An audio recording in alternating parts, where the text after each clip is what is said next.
Good evening, Belize. It's Thursday and you're tuned into News 5. I'm Sabrina Daly. Here's what's making headlines tonight. 5 years in office and the Briceño administration still hasn't lowered fuel prices. So why the change in tune from the Prime Minister compared to when he was opposition leader? We'll break it down. Up north, a public-private partnership delivers new security assets to the Corzall Free Zone. But is that enough to keep cartel activity at bay? Plus, a mother pleads for justice as her teenage son fights for his life after a shooting earlier this week. In this week's Belize on Real, we take you inside St. John's Cathedral, the oldest Anglican church in the West Indies. And in Middlesex, road construction grinds to a halt as farmers raise concerns about their harvest. These stories and more are coming up in 60 seconds. Stay with us. News 5 starts now.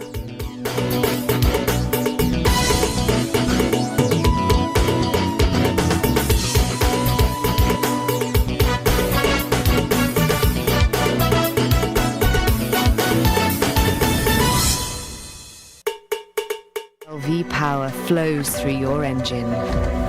Confidence flows through you. Choose the fuel that 100% cleans critical engine parts and keeps your engine performing like new.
Good evening and welcome back.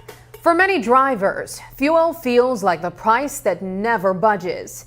Even as crude oil has hovered around $58 a barrel in recent days, Belizeans aren't seeing relief at the pump. Why? Because fuel in Belize is price fixed, a policy the Briceño administration defends as necessary to fund public programs through fuel taxes and surge charges. The Prime Minister argues that cutting fuel taxes would blow a hole in the budget. Tens of millions of dollars needed for things like free education initiatives, feeding programs, scholarships, NHI, and other commitments. But here's the sticking point. Gas and other fuels rank among the top drivers of inflation. And from January to October 2025, the cost of household goods and services rose 1.2% compared to the same period last year. So the very price that helps pay for social programs also keeps everyday costs high.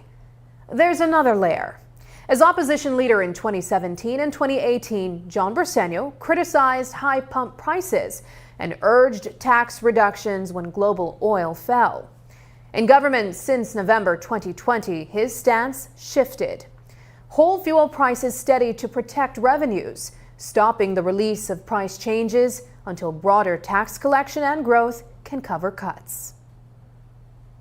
High fuel prices at the pump remain a constant headache for Belizean drivers. West Texas Intermediate crude is trading at US $57.79 per barrel today, following recent price drops tied to global supply concerns and geopolitical tensions, including the US tanker seizure linked to Venezuela. But if you own a vehicle in Belize, don't count on any relief at the pump anytime soon. As much as I'd love to bring down the price of fuel, then okay, if I bring down the cost of the taxes, tell me where we're going to get the money to be able to do all of these things that we're doing. If you could answer that, I'd be happy to do it immediately. The Briceño administration says Belize's fixed fuel price, despite lower costs on the global market, allows the government to collect a surcharge that funds various programs. Along with GST and the importation, the taxes we charge on fuel is one of the it's one of the biggest revenue earners. So if we we reduce it by half, and that means that we're getting off what, $50-60 million off from the tax revenues.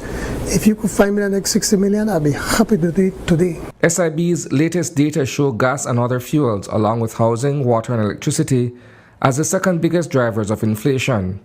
From January to October 2025, household goods and services cost 1.2% more than during the same period in 2024.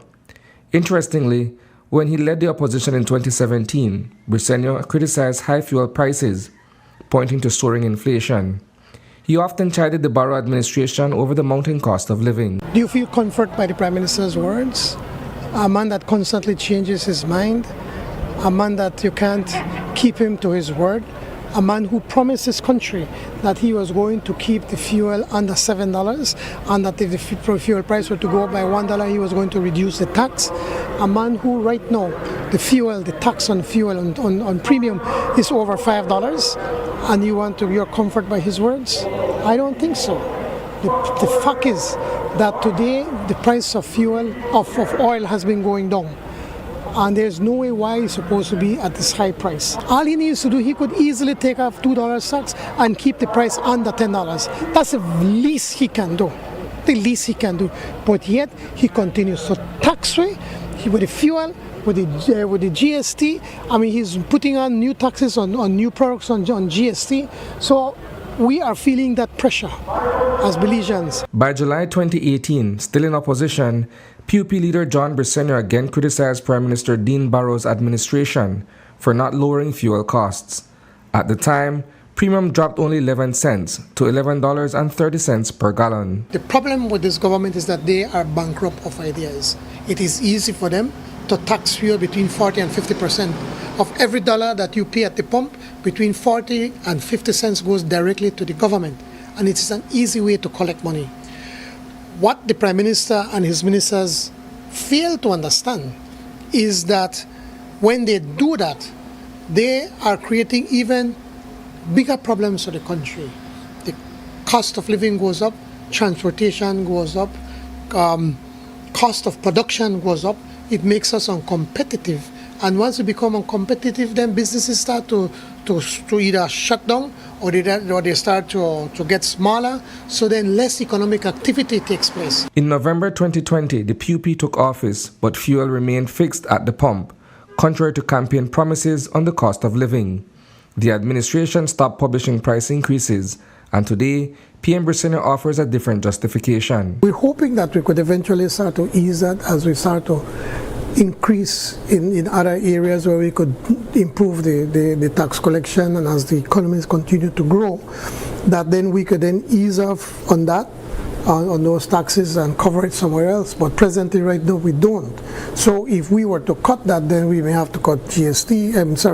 We can't have the GST free weekends, the free education, the feeding programs, the scholarships, NHI. All of these things come from our tax monies that have a direct impact on the lives of our citizens across this country. So we believe that we need to find that balance, and as much as I hate to keep it where it is, that's about the best we can do at this moment. For many Belizeans, Plan Belize and its pledge to lower the cost of living may have simply been a campaign in poetry. Reporting for News 5, I am Isani Cayetano.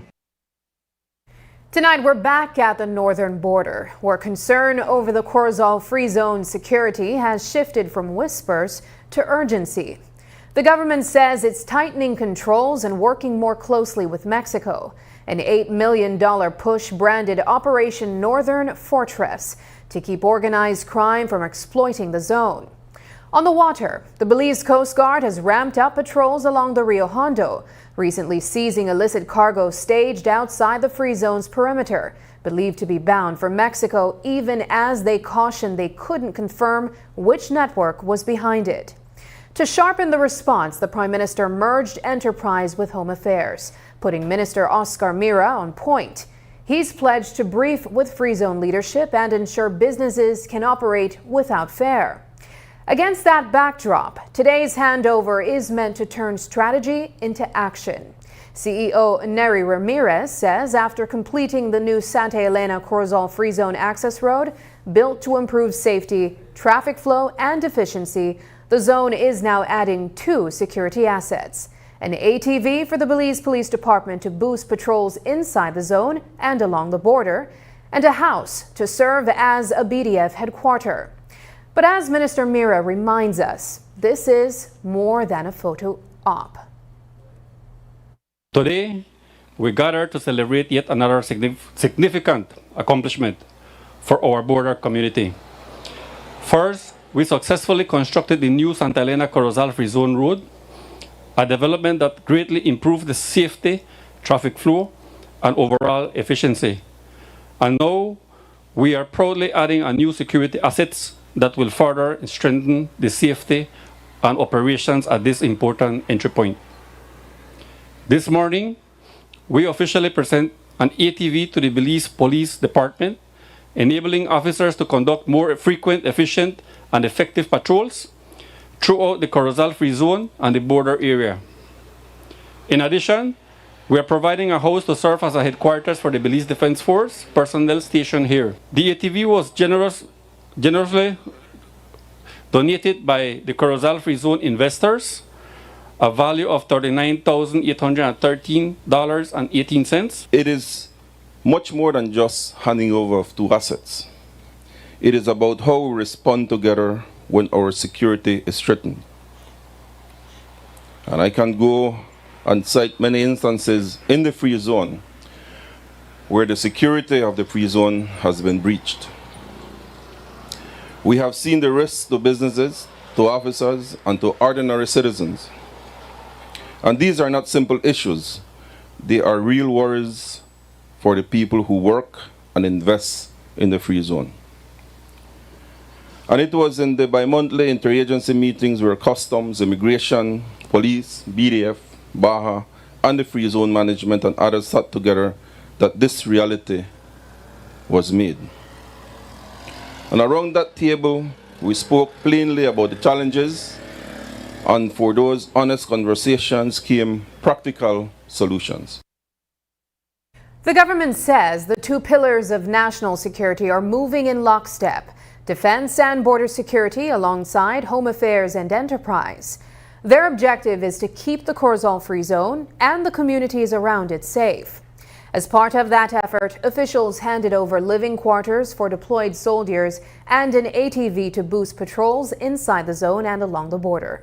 They're calling it a practical win for public-private partnership and a step under Plan Belize 2.0 to strengthen stability where it matters most.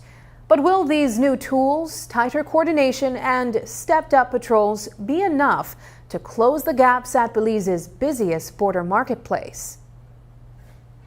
It's important that the 2 pillars of national security, Ministry of Defense and Border Security and the Ministry of Home Affairs and Enterprise, work together to combat this transnational plague that we are all suffering from.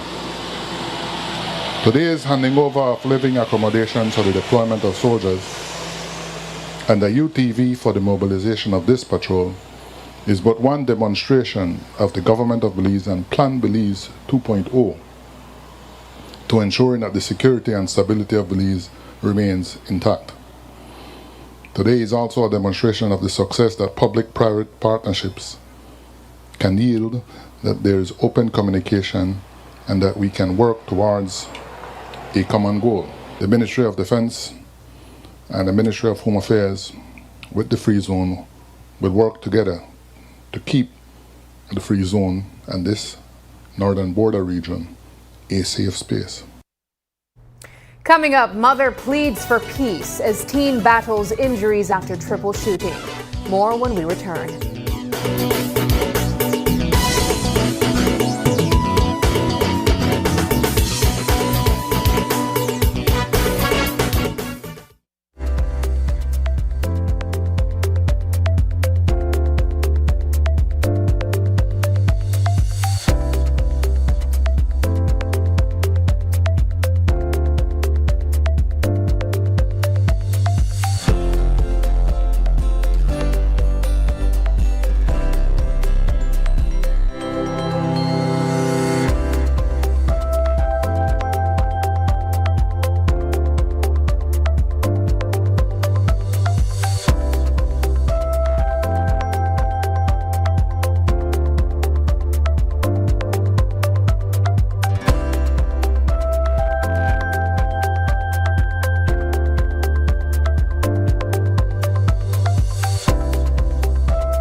Belize is a land of many cultures, voices, and abilities. But for too many, everyday life is shaped not by their impairments, but by the barriers we've built around them. A trip to the grocery store can be very dangerous for me. Walking on public sidewalks that have unexpected dips can cause me to trip, twist, or in extreme cases, to even break my ankle or my leg. Then when I get into the grocery store, their narrow aisles are often cluttered with boxes, making it difficult to navigate. Some businesses that have stairs or ramps have installed guardrails, but most often than not, these guardrails are made from unpainted steel, making it difficult for me to see it. But all is not lost. Small actions can be taken to assist us. For example, ensuring that the aisles in the grocery stores are clear, also painting the guardrails and the dips in the sidewalks with a bright yellow or orange color will make it easier for us to see it. People with disabilities are full members of our society, not to be pitied or fixed. It's the barriers we leave in place that hold them back, so let's remove them together. A small social change for you goes a long way from me in promoting and protecting my rights and the rights of all persons living with a disability.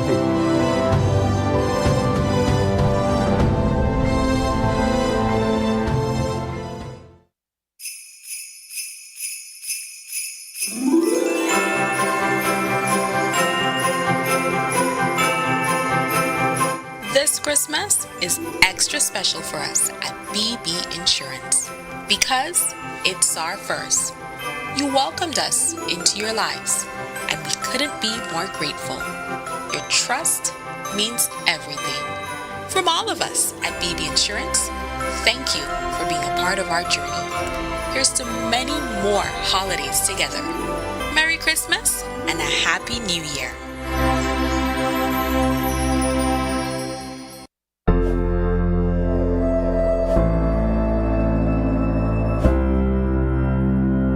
But gender-based violence doesn't end in 16 days. Not for the woman afraid to go home. Not for the child listening through the walls. Not for the man who doesn't know how to ask for help. Across Belize, we marched, we lit candles, we raised our voices, and we stood together. Because silence protects the wrong people. But action saves lives. And as the 16 days come to a close, our commitment only grows stronger. A safer Belize depends on all of us, every day, all year long. Let's keep showing up. Let's keep speaking out. Let's keep protecting one another.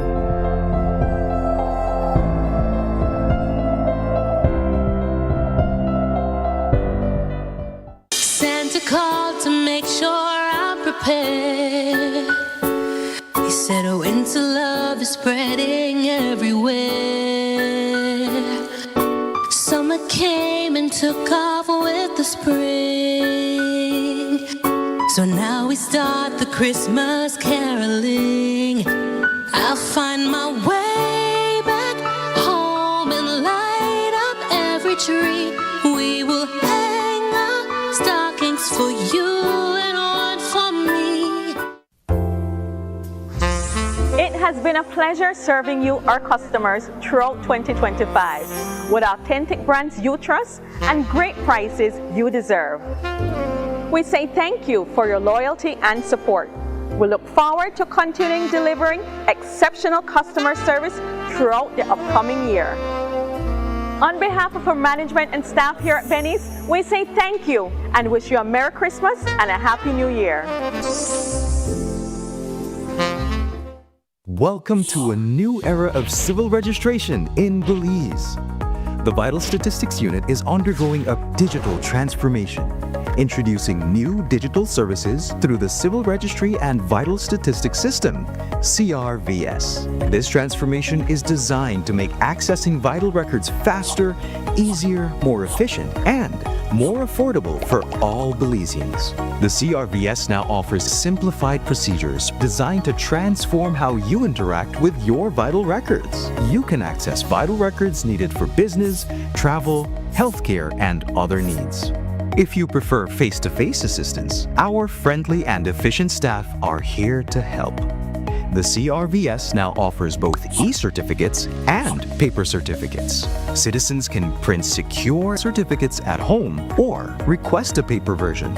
Each certificate will now include a unique QR code that can be scanned and verified. The CRVS is designed for all Belizeans, from government officials to professionals, from rural communities to our migrant population.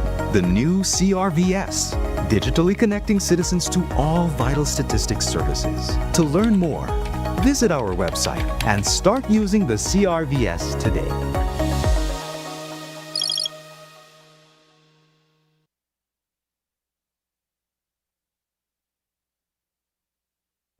Tonight, a mother in Lake Independence is pleading for peace after a Tuesday night shooting left 3 people injured.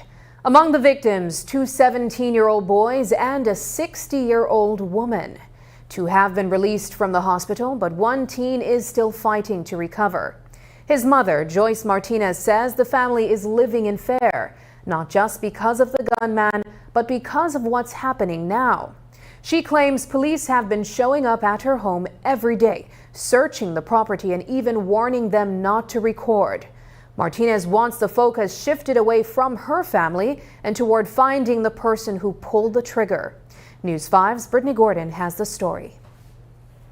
On Tuesday night, residents of the Lake Independence area in Belize City were left shaken after 3 people were shot on M&J Street. One victim, 60-year-old Julia Vialto, was on her way to church when she was shot in the heel. Recovering at home, Vialto says she's thankful to be alive, but admits the rising crime in her neighborhood still leaves her on edge. The 2 other victims are 17-year-old males, one of whom is still recovering at the Carl Huchner Memorial Hospital. His mother, Joyce Martinez, says her son had left home to play basketball on the night that he was shot. When I hear the shooting now, I grab my phone and I call him first, but he know the answer, so I call my daughter and I say, "Oh no, you're shooting?" So they say, "Yes, ma." And I say, "Somebody left on the ground." So I call my baby again and I call him and I look for my slippers because the gunshot now seem far. So I get my slippers and I run out there, whatever I got time, I just run. Martinez says she raced to the hospital as soon as she heard her son was admitted, but claims police blocked her from seeing him. When we reached the hospital, one pile of police done there already, and I asked for I go in. Then go on one way. They don't want I come in, come see my son will just get shot.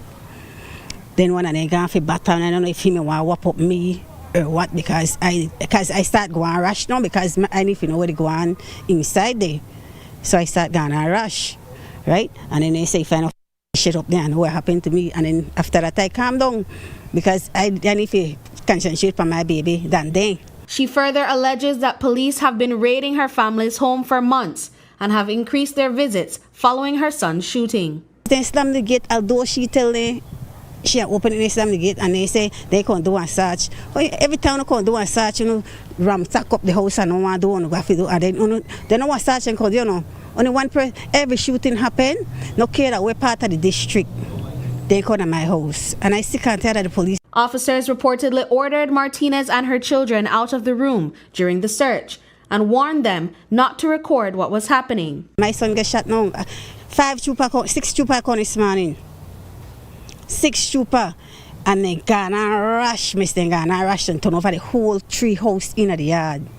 They turn over the tree house in the yard, and the one we got on the mask, we got on a blue shirt and blue pants here until we shut the up was all we going to station. So I tell them how you can't tell me shut up in my own house. Remember this is my house and I just go here.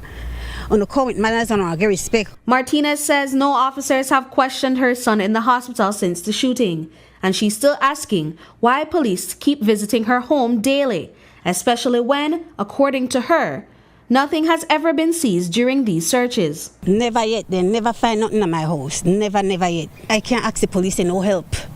Like I say, I can't ask the police for no help. While Martinez's son is in stable condition, he is set to undergo multiple surgeries as part of his recovery. As of now, no arrest has been made in relation to the shooting. Brittany Gordon for News 5. There's a new development in the Zach Reish case. He's dropped the police report against Harrison Blades, the driver for Minister Henry Charles Usher, after claiming Blades pulled a gun on him during a weekend dispute. That's surprising, given Reish had blasted police for stalling and fueled talk of a backroom deal. But here's the thing. When a firearm is allegedly drawn in public, the case doesn't just vanish. Police are still expected to review surveillance footage, station vlogs, logs, and witness statements. If evidence backs the claim, charges should follow. And there's another wrinkle. Reish says a police officer at the Belama substation warned him not to pursue the complaint, calling it against his best interest. That allegation could spark an internal probe in a department already struggling with public trust. So far, no charges, no disciplinary action. But with questions swirling about the gun and the officer's conduct, police will have to show how this high-profile case ends. Statements are being recorded from other persons who were on the scene, and wherever this investigation takes us, that is where we will go. But I will also want to say that we have tasked persons from the Professional Standards Branch to reach out to Mr. Reish for him to provide us with a statement as it relates to the statement that he is making in terms of being told by a particular police officer that his statement will not be taken or it will not be updated in the SIMS in the interest of his safety. It can never be that a person goes to a police station for assistance and is left feeling more concerned about their safety. So certainly we will be taking actions in that regard. After the break, St. John's Cathedral, 213 years of faith and history. But first, here's the latest weather update from the Belize Met Service.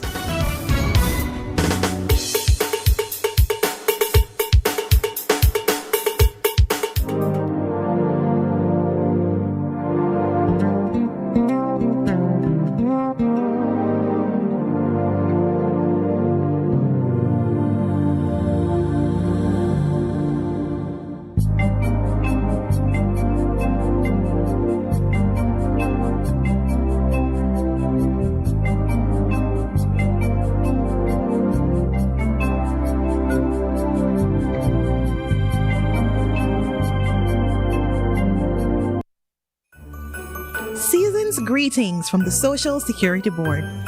As the festive season fills our hearts with warmth and joy, we extend our heartfelt thanks to you, our valued customers, for your continued trust and support throughout the year. 2025 has been a year of growth and innovation. As part of our ongoing journey to modernize and deliver smarter, more sustainable services, we introduced new My Social Security upgrades designed to make access easier, faster, and more convenient.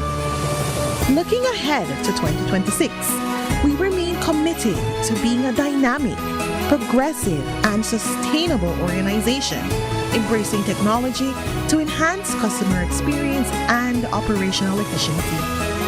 This Christmas, we celebrate the families, workers, and retirees who inspire all that we do. From all of us at the Social Security Board, may your holidays be filled with love, laughter, and hope for the year ahead. This Christmas, get ready to unwrap the gift of happiness with Cellular World. This cover phone starting as low as $99. Gift amazing tablets for big and small for just $99. And bring home smart TVs for unforgettable family entertainment starting at $379. Plus, enjoy incredible deals on JBL speakers, smart appliances, and all the technology that fills your home with joy this season. And there's more. Every Tuesday, we unwrap a new surprise for you to find the perfect present at the best price. Visit us at any of our locations in Belize City, Belmont, them up at Orange Walk, San Pedro, or shop through our virtual store on Facebook, Instagram, and WhatsApp at 615-5141. Unwrap the gift of happiness at Cellular World.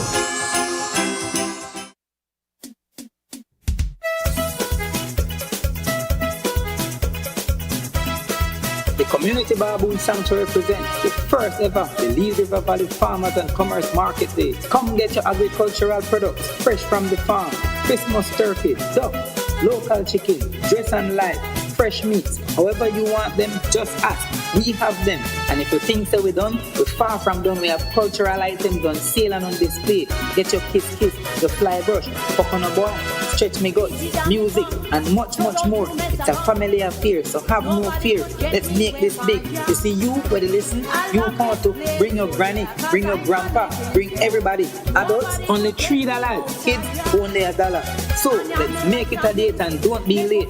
Saturday, December 13th, starting at 9 a.m. The Belize River Valley Farmers and Commerce Market Day. This event is in partnership with Honorable Marconi Layard, WCX, UV, ERI, Bell River Village Council, NICH, BTB, Forestry Department, Ministry of Agriculture, and the Community Baboon Wildlife Sanctuary. I feel so very proud that I can sing out loud.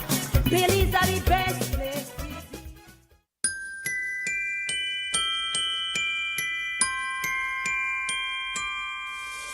Oh, I need this Christmas time. It's to keep your heart near mine. It's much the way I'm gonna reach you. Every message, every call. I don't need a gift to hold. Just a voice that feels like home when the day is flowing through. Smiles connecting me straight to you.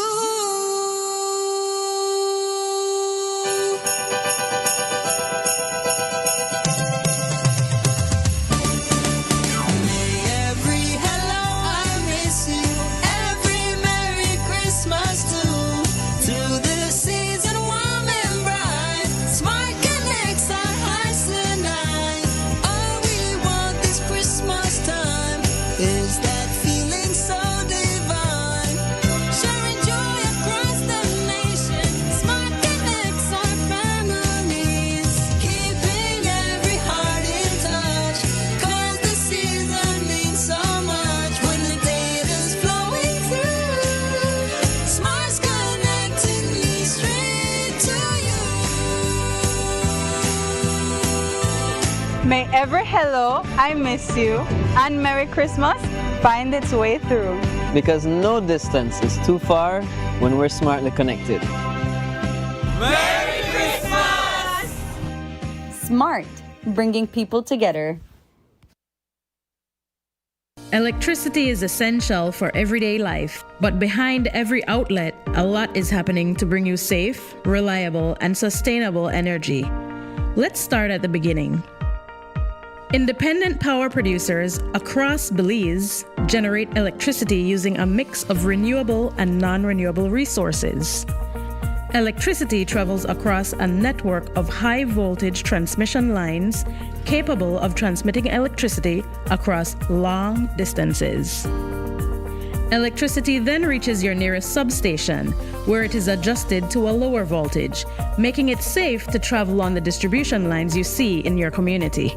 From there, electricity makes its final journey from the distribution lines to your home, providing you with safe and reliable power when you need it. Belize Electricity Limited. We continue to serve you. They're not just Christmas season, the $1 million season.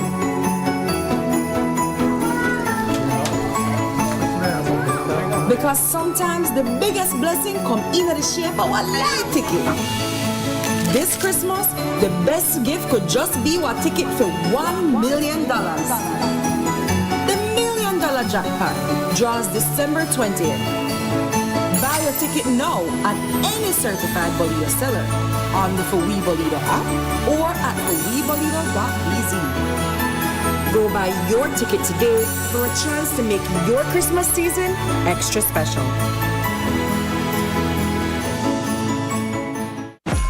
It's Christmas time at Brothers Habet and Habet, and we have some great gifts for you, like our signature 15% off all Berger, Penta, and domestic paints, and 30 to 40% off selected and discontinued colors, 15% off all power tools, 20 to 30% off select tiles, 20 to 65% off light fixtures, and 40% off sunlight windows and mirrors. Also, GST free days on December 6th and 20th. Plus, for every $50 you spend, get a chance to win a $500 gift certificate in our 12 Days of Christmas giveaway. Merry Christmas and a Happy New Year from all of us at Brothers Habet and Habet.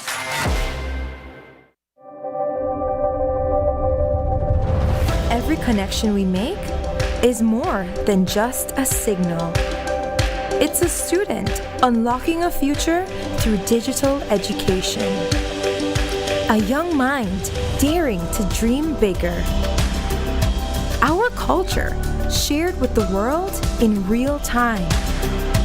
And everyday heroes answering the call of civic duty. When we connect with Digi, we empower Belize.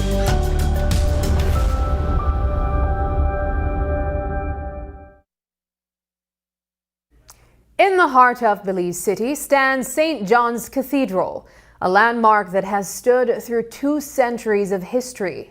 Constructed from ballast bricks shipped from England, the cathedral was the first Anglican house of worship in what was then British Honduras.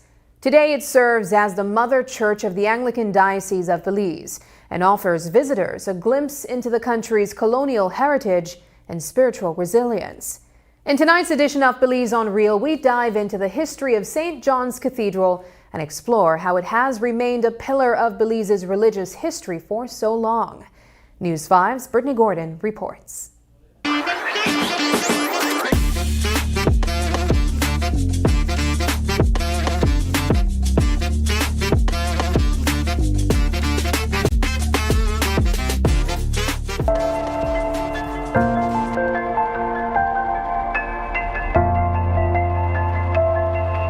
For more than 200 years, St. John's Cathedral has been a piece of Belizean history and a symbol of faith.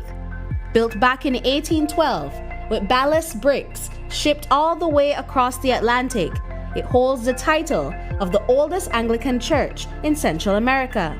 Step inside today and you'll still see those beautiful mahogany pews and stained glass windows that have stood the test of time.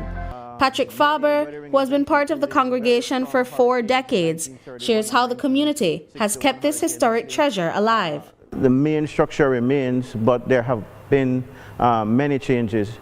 For instance, people think that the pews are very old, and I guess they are very old, but not as far back as when the church started. In fact, the only original pew is this one in the front that is assigned to the Governor General now, and used to be assigned to the governors.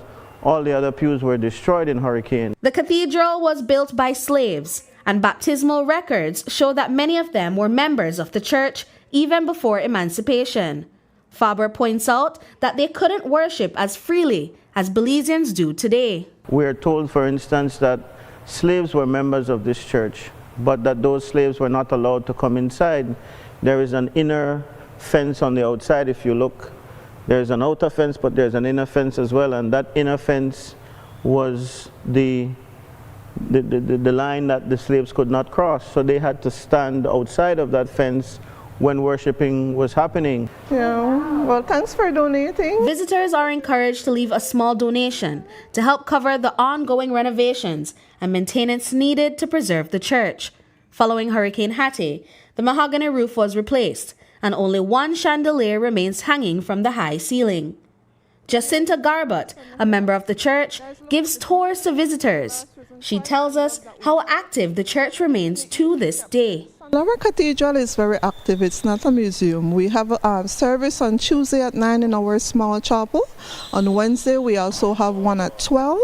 And then the school also, Anglican Cathedral College, is a part of this church.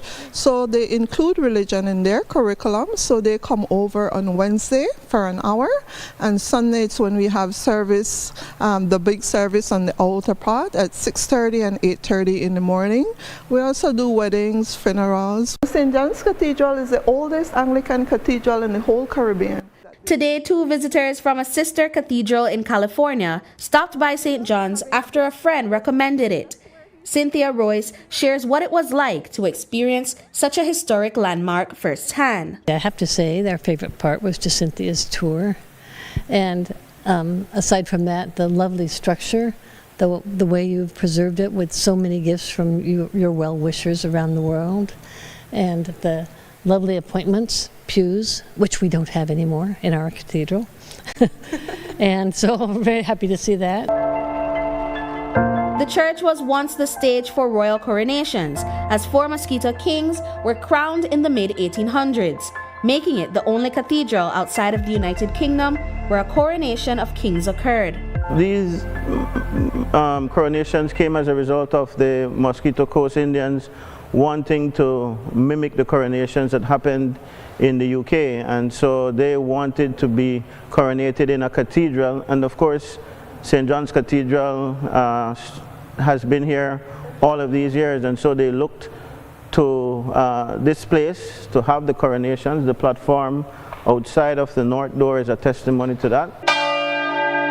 Although the church has undergone many changes over the years, the bell still tolls twice a day, and worshippers still gather to pray. As long as Belizeans continue to fight for the preservation of the building, it will remain a cornerstone of Belize's cultural and spiritual identity. Brittany Gordon for News 5. As the start of the sugar crop looms, the government is working urgently to avoid yet another showdown between the cane farmers and the factory. The two sides have not signed an agreement yet for the upcoming sugar season and have meetings scheduled for December 16th. Prime Minister John Briceño has now taken direct control of the government's role in managing the industry, with Minister of State Osman Martinez directly engaged with stakeholders on a day-to-day basis. This was a responsibility previously held by former Agriculture Minister Jose Abelardo May. Briceño says the shift was necessary because May had become too emotionally entangled in the disputes. The Prime Minister now believes his own temperament and neutrality are what the sector needs to steer both sides away from an impasse. Here's how he explained the decision and the work underway to keep the industry stable. And I was always reminding him, obviously, you're not the minister for BSCFA, you're the minister for the industry. So you have to represent not only the farmers, but even the millers and the government. So you have to be able to manage all of this. And so he felt that, he was too emotionally involved in all of this and, constantly going at BSISR. And I felt that maybe being in my backyard, probably I maybe should take it over. And I understand the issues. Probably I'm not as good as him in it, but I do understand enough and have the temperament to be able to deal with all the parties. And as you notice right now, things are calm. We've been working with them. We're moving the industry forward. I am the one, we interface, and I have, again, Minister of State Osman Martinez to do the day-to-day interface with the cane farmers.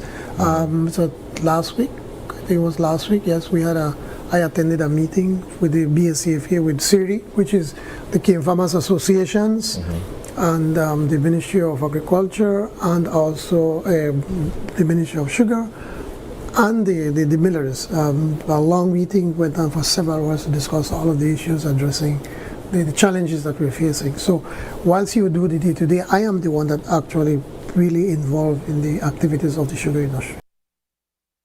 It's a job fewer and fewer Belizeans want to do, but it's one that keeps our economy moving: cutting sugarcane. Last season, over 100,000 tons of cane were left to rot because there just weren't enough hands to harvest. Now, while the industry is slowly shifting to mechanical farming, the need for manual labor is still huge. Farmers have leaned on immigrant workers for years, but rising transport costs and work permit fees are eating into already thin profits. So how do we close that labor gap? And why aren't Belizeans stepping into the fields? We put those questions to Marcos Osorio, chairman of the Sugar Industry Control Board. We need government to assist us, but government cannot assist unless we are organized and we maybe as an industry that we can come and say, you know, for the upcoming harvest season, the industry needs 100 cane cutters. And we have identified 80 in Guatemala and 20 in Honduras. These are the names. We have done all our due diligence. And now that we have everything in place, then we can come to government and say, how can you facilitate the process? And I think an important element to mention is that the cost to import labor from experiences of farmers that did imported some labor for the past crop, it was costing them almost $600 per cane cutter. And that's only the cost of the stamp at the border. And then by the time the permit is approved, it's another $300. Every stamp is $200. In the past, it was $50 per stamp per month. And now it is $200 per stamp per month. The permit used to cost, the worker permit used to cost $200. Now it is costing $300. And why is it difficult to get Belizeans to do the job? Is it the pay or the labor itself? Well, one is the pay. Two is very dirty work in terms of, being in the sun hot all day, getting all the ashes because it's burnt cane that we harvest. And then the pay is not that do not serve much as an incentive. When we return, Middlesex farmers' 10-year fight for road access hits another roadblock.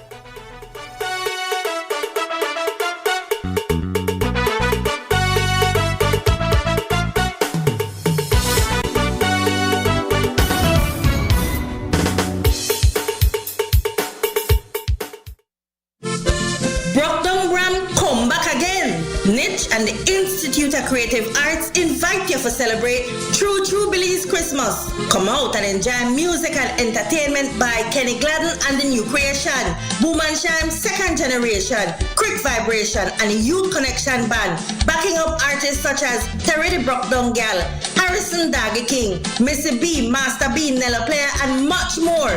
The Belize National Orchestra will make one special guest appearance. Come full your belly with real Creole style food and drinks like black cake, fire hot rice and beans, turkey and ham, Creole sweets, rum popper, local wines, and all kind of nice thing. Remember, Battlefield Park, Sunday, December 14, from 5 o'clock in the evening to 9 o'clock in the night. Uno come out and bring the whole family.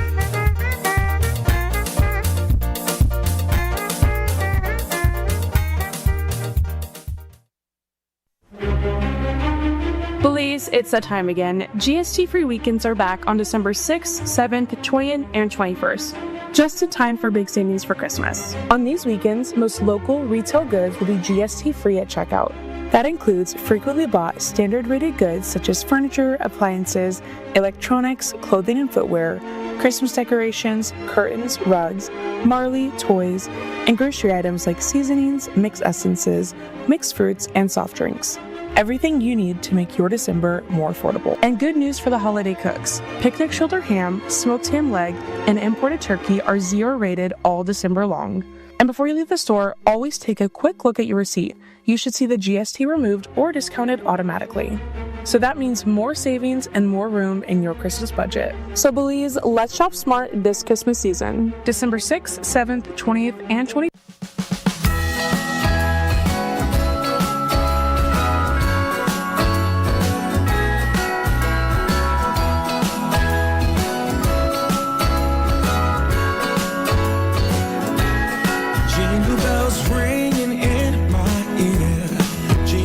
Sound that's oh so dear.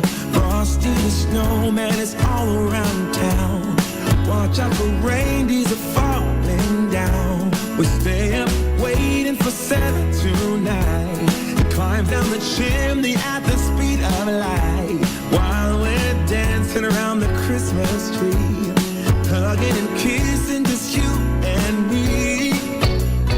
Carolers are singing outside our door, lovely songs we all heard before, as they walk from house to house to wish us all a Merry Christmas Day. Oh,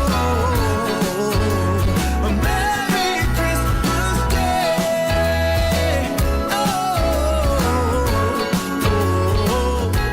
We're chasing.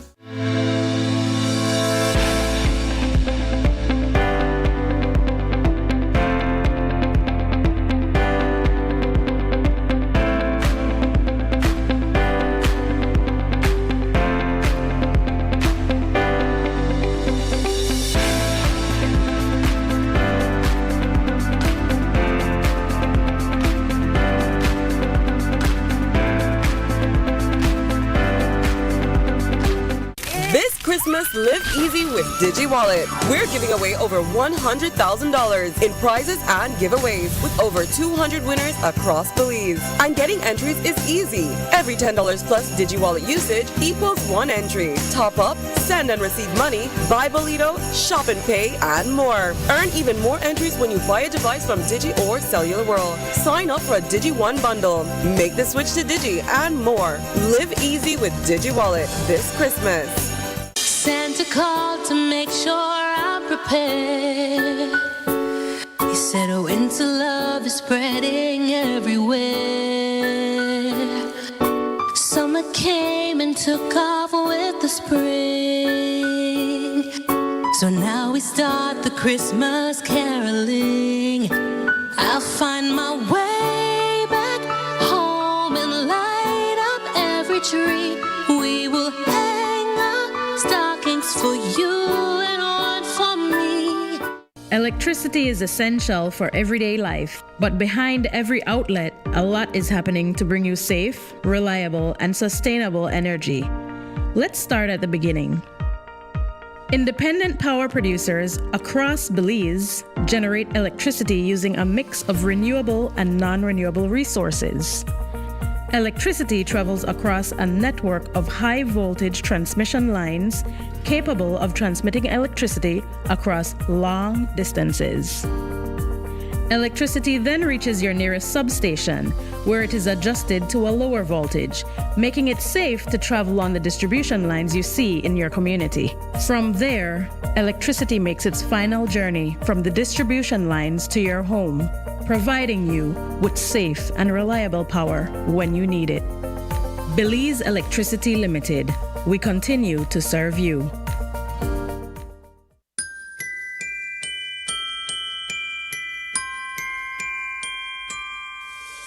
Oh, I need this Christmas time. It's to keep your heart near mine. It's much the way I'm gonna reach you.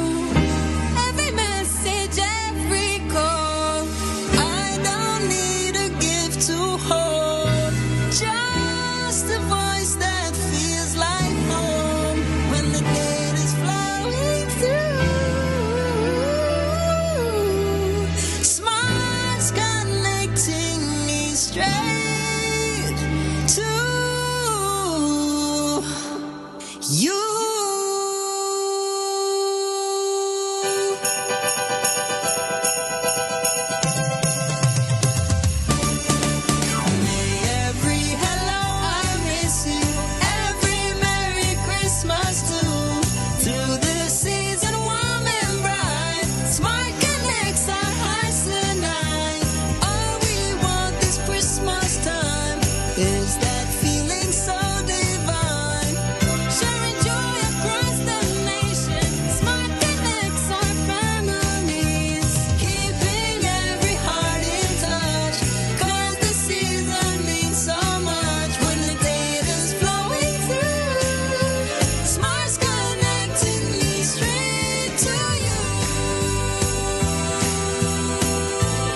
May every hello, I miss you, and Merry Christmas find its way through.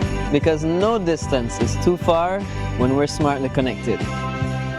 Merry Christmas! Smart, bringing people together. Tonight, farmers in Middlesex say their harvest is stuck at the side of the road. Literally.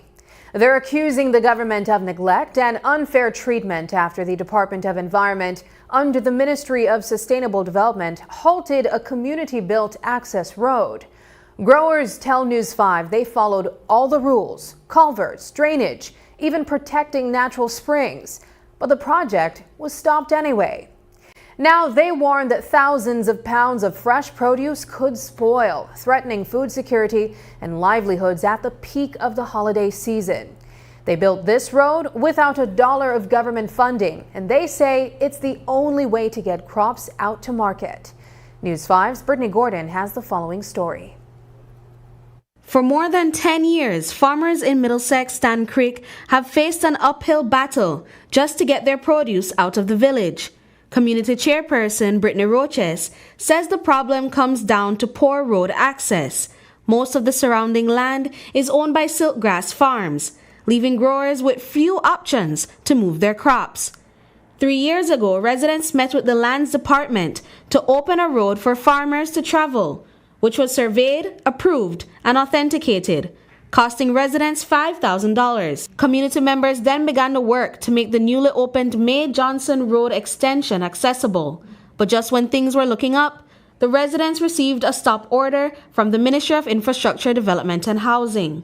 After that, we spoke to the CEO of Ministry of Works, tried to explain our situation because they were accusing us of logging, illegal logging. They were accusing us of entering private property, and none of that was correct information. So we kept battling with MIDH over and over again. And then when we finally saw the light, and when we thought we were able to proceed, and we had the machine back there doing work for probably 1 day or so, we were met with another stop order. Roches claims that following the written stop order, the residents halted work on the road and contacted the Lands Department and MIDH for guidance. She explains that after laying out the situation once more, they were finally given the go-ahead, provided that they stuck to all required protocols. But not long after, workers were told that the Department of the Environment would be carrying out an inspection behind the Silkgrass Farms property. They said that we could continue with the road because it was a pre-existing road from the time that they arrived there, so we weren't just opening it. And then after that they called and said that we cannot continue because the chief said no, chief environmental officer said no. And it was under discussion, and then they sent an email saying that they need to cross-check with Lands Department to ensure that we are not encroaching into private property. But our question is, what does environmental have to do with private property? Work on the road came to a standstill while the Department of the Environment carried out its assessment. While that analysis is underway, Silkgrass Farms brought on environmental consultant Percival Cho to conduct a feasibility study. His findings show that the slope of the proposed road was between 32 and 35 degrees, which can be difficult to travel on when the road is wet. It's very dangerous. So there's a engineering reason why you don't open roads on terrain that steep. From an environmental perspective, it creates a situation where these fragile soils, we call them very fragile or erodible soils, are exposed to rain and weathering. And what happens when it's exposed is you get this wash down effect, and it just eats into the road. And some of the photos I showed you showed deep cracks, deep chasms open on the road itself where the water starts to dig it out. And you could get mudslides because it's very deep erodible soils. There's not a lot of bedrock underneath it. It's very deep, and you could get mudslides that could potentially also take down bits of forest. According to Roches, residents were informed that the government could instead pursue acquiring one of the roads on Silkgrass Farms property. However, Roches says that over $36,000 has already been invested in the May Johnson Road extension. It would be better if we fix the road we're currently working on, so we wouldn't have any problem with the company in the future. Yes, it is a flatter road. Yes, it is less hectic, but why invest in that and get the rich person richer when other people could use the other access? Because there are other farms that have titles and they cannot access the area and they want to do development as well. Construction stopped about halfway up the slope, a move Chuck considers fortunate. He points out that continuing the work could impact water reserves that nearby communities rely on. But what I saw when we went was already erosion occurring on the side of the road where the hill continues up. So you get a drain forming. And that was creating siltation, so wash down, coming down into the farms below, right? And so, when you construct a road like that, during the rainy season, I mean, this was September, we're in the height of the rainy season, it's a really terrible idea, right? Villagers say they're open to the government acquiring land from Siltgrass Farms, but according to Roches, that's only part of the solution. She insists multiple roads must be opened so farmers on both sides of the village can move their produce. For now, growers are urging the government to step in with a plan that works for everyone. Brittany Gordon for News 5. Two of Belize's most outspoken critics of the proposed motorcycle regulations are gearing up for a showdown with the Ministry of Transport. Jose Luis Uquespat and Sylvia Waite are calling on motorcyclists across the country to join a protest leaving from the Memorial Park at 2 p.m. on Sunday, December 21st. The pair says the new mandatory training is nothing more than a hustle, and they've fired back with their own set of recommendations. They're also criticizing Dr. Luis Zabané for what they describe as insensitive comments, implying the new fees cost less than a funeral. Here's what the organizers had to say as they prepare to take their fight to the streets. They just come up with what's going to benefit them with money. So what can make the government this money? Then they not see out here. They don't see that people are having a hard time to meet bills, to meet this, and to many people with the prices of gasoline, a motorbike is their means of transportation, their primary means of transportation. So you are now in a hustle trying to take away people's primary means of transportation. The motorcycle is the average Belizean's means of transport. You will never, never, never see the daughter or the son of a wealthy Belizean or a rich foreigner living in Belize driving a motorcycle. They will be driving the latest SUV or the latest Prado. They will not be driving a motorcycle. Why not amalgamate it and bring it into the regular testing and question, bring it into the booklet that you receive to study when you're going to do your theory, and then be questioned and drilled in the practical for the same thing and not have an additional cost for the people. Mr. Zabané, one last appeal to you. Bring in the helmets duty-free, free of all stamp duties, free of all taxes, and apologize to the people for what you said about $300 being less than a casket, because what you said was extremely offensive.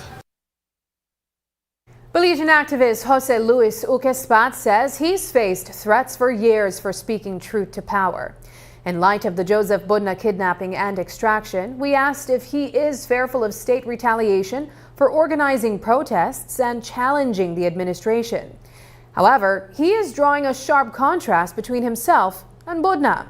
Speaking passionately, Espat insists he has nothing to hide and nothing to fear, emphasizing his commitment to justice and his role in searching for missing people, a task he says no politician has dared to join. Me? My brother, I'm going to tell you this on the news. I am not Mr. Budna. I live every day alert. I am a person who is educated. I'm a person who doesn't have a criminal record. I'm not wanted in Guatemala nor on the moon. And I'm telling the nation this and the Prime Minister, anyone and any, when you come for me, come ready, because I will fight back.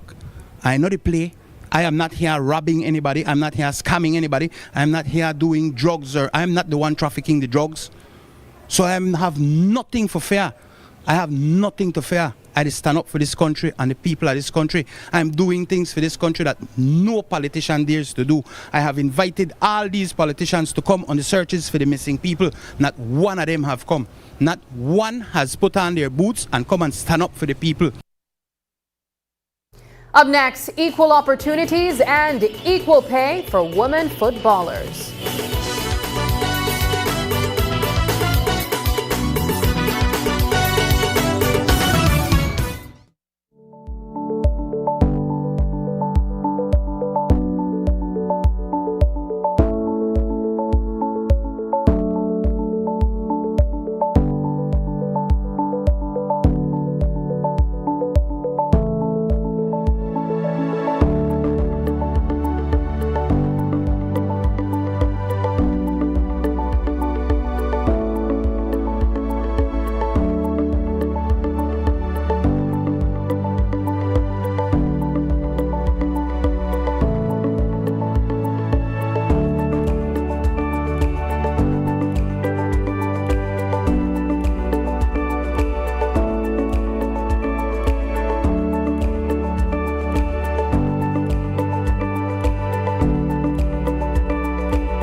A thriving ocean starts with us. Across Belize, communities are coming together to shape the future of our blue economy. From coral restoration to shark conservation, communities are at the heart of protecting Belize's ocean space. Initiatives such as the coral restoration work done by Fragments of Hope involve efforts from trained fishermen, tour guides, regulatory agencies, and community members. The Ocean Use Survey is empowering fishers and coastal communities to have a voice in how Belize's ocean is managed, ensuring policies reflect the people who depend on the sea. In the study, I was an enumerator. I went around using the Ocean Use Survey on our devices, whether that be tablets, laptops, phones, and we went around mapping the areas along the coast that people held value, whether that be to fishermen, to just residents who like to swim. And it taught me a lot about the value it had to these people. All of this data is compiled and put together to help impact policy. When the policies are implemented properly, it has definitely a good impact on the environment. Fishers across Belize recognize their co-responsibility in maintaining healthy and productive oceans and the benefits of open communication and sustainable practices, ensuring that both their livelihoods and the ocean thrive. Belize's youth are taking action, supporting ocean research, advocating for conservation, and ensuring a future where people and nature thrive together. This na for we ocean space, for we identity, for we Belize. Unwrap the joy of crystal clear picture and sound from Aiwa, the brand that offers you affordability and exceptional quality. Aiwa has a wide range of exceptional products to choose from, such as TVs, speakers, headphones, home appliances, and much more at affordable prices that won't break the bank. Enhance your audio-visual entertainment experience with Aiwa, and for your convenience, parts are readily available in country for hassle-free maintenance. You can find Aiwa products at your local electronics store countrywide. Choose Aiwa, the best in home entertainment and household appliances.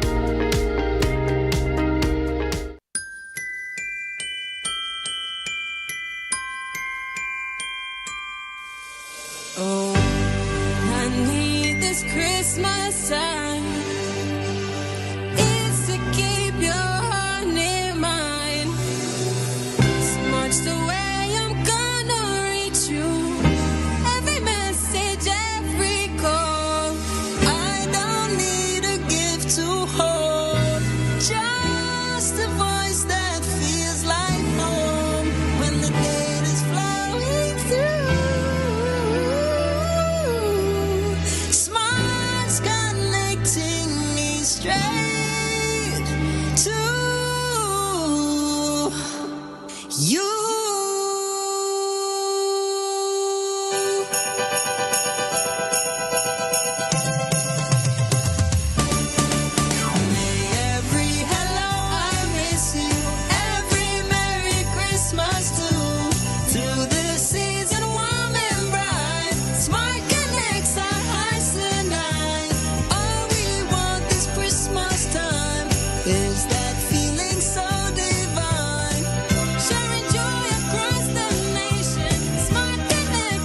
May every hello, I miss you, and Merry Christmas find its way through. Because no distance is too far when we're smartly connected. Merry Christmas! Smart, bringing people together. La formación del Centro Neurológico del Hospital Galenia es que esas enfermedades que son altamente complejas y que muchos de nuestros pacientes tenían que emigrar hacia otra parte de la República u otra parte de México ahora puedan ser atendidos aquí. La atención quirúrgica en el centro neurológico se forma dentro de un grupo multidisciplinario que incluye tanto neurólogos, médicos internistas, ortopedistas, neurocirujanos, pediatras. Y este esfuerzo que se ha realizado para conjuntar todos los especialistas es para siempre brindar al paciente un abordaje multidisciplinario y transversal.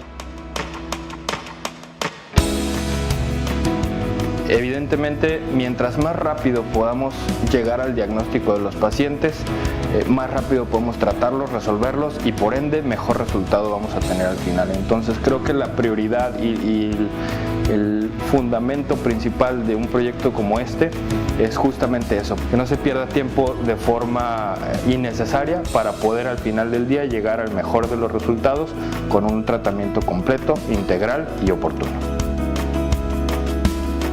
Y las visiones desde diferentes perspectivas nos permiten tener pues el mejor tratamiento y la mejor opción para el paciente.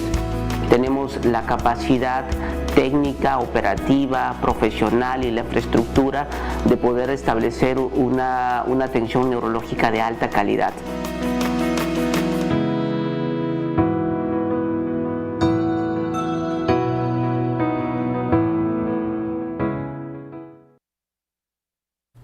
There's momentum building tonight for women's football in Belize.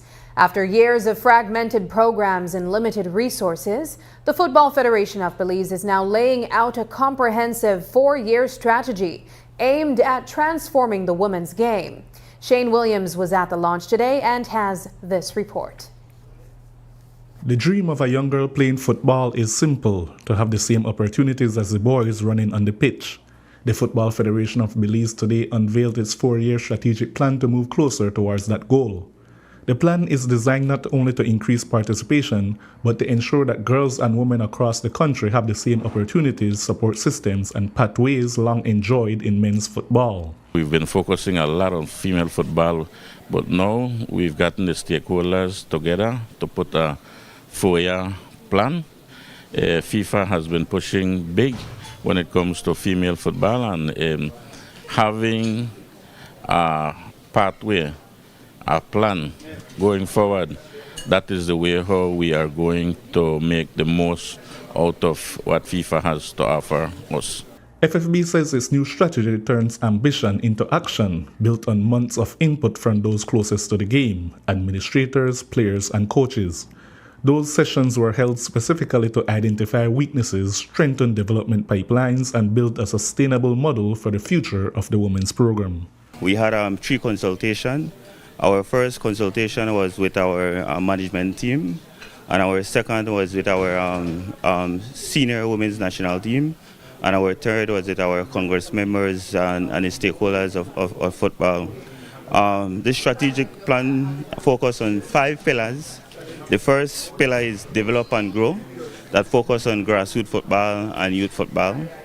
The second pillar is showcase the game, focus on the league to see how we could strengthen our leagues and also on our national teams. The third pillar is empower and educate, capacity building for coaches, for referees, for administrators, for managers. The fourth pillar is promotion and visibility. We want to see how we could promote more women's and girls football, and to see how we could find additional funding for them. And our fifth pillar is infrastructure and resources, to see how we could have adequate pitches for female football, and to see how we could have more resources when it comes to female football. FFB says all of those are critical if Belize wants to stay competitive in regional tournaments and attract more girls into football from an early age. But the effort isn't happening in isolation. FIFA is actively guiding the federation through the process, ensuring that Belize aligns with global standards and can access development programs designed specifically for women's football. We want to grow the game everywhere around the world, and we want to make it accessible for every girl and woman around the world.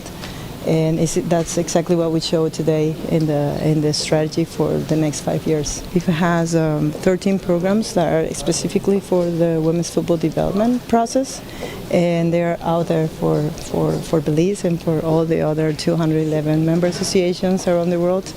Belize already has started with the first program, which is the women's football strategy, and is the first step and what unlocks everything else. Because when you have a strategy and you have a plan in place, then you can access all the other programs, and it will be towards that strategy. So right now we have 13 programs, and the support of FIFA is always out there in any other area that they need. For many in the sport, this is the first time the women's program has had the structure required to make real progress. Yet, beyond development and resources, there is another issue gaining international attention: fair pay for women footballers. Around the world, players have staged protests and campaigns calling for equal compensation. Here in Belize, the question is becoming increasingly relevant as the women's national team grow in numbers and visibility. One of the international march right now is for fair pay for females in football. What's Belize's stance on fair pay for females who are also playing the professional? Yeah, that is a bit difficult for us, but because it has strained our resources tremendously. But we are proud to say that for the last 2 years, we have been paying the females just like how we have been paying the males. The training session, they come, they get paid just like how the males get paid. And the traveling, they get the same as the male. So we are happy that we are at that level. I must say that it's putting a strain on us because female football does not bring in the support, the financial support as the male football does. You know, even with CONCACAF, we get $125,000 to play 2 games to help us. Then when they disperse for female, we only get 25. For now, the spotlight remains on building the foundation.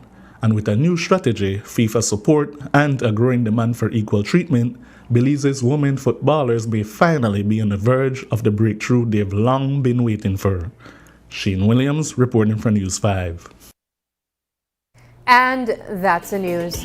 Tonight's broadcast is available at greaterbelize.com, on our Facebook, and on YouTube. I'm Sabrina Daly. Thanks for joining us, and from all of us here at News 5, good night.